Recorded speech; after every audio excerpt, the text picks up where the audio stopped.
Hello, আসসালামু আলাইকুম। কেমন আছেন সবাই? আজকে আবার একটা নতুন ভিডিও নিয়ে আসলাম। ঝাটকা ইলিশ মাছ করতেছিলাম। ইলিশ মাছ খুব মজার মাছ, আমার করতে খুব ভালো লাগে। তাই ইলিশ মাছটা সব সময় আনলে আমি কাটি। অন্য মাছ কাটতেও পারি না, কাটিও না। ইলিশ মাছটা আমার খুব পছন্দের মাছ, তাই আমি খুব সুন্দর করে ইলিশ মাছটা কাটি।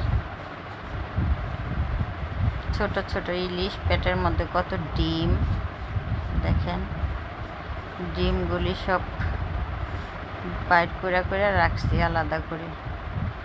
মেয়ের খুব পছন্দ তো ইলিশ মাছের ডিম, সবাই খুব পছন্দ করে, তাই ডিমটা আলাদা করে রাখছি।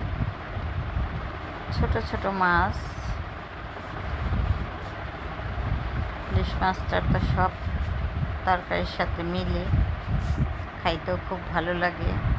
কচুরমুখী দিয়ে রান্না করার জন্য ইলিশ মাছ করতেছিলাম। ঠিক আছে বন্ধুরা, ভালো থাকবেন। আবার দেখা হবে অন্য কোনো ভিডিওতে। আল্লাহ হাফেজ।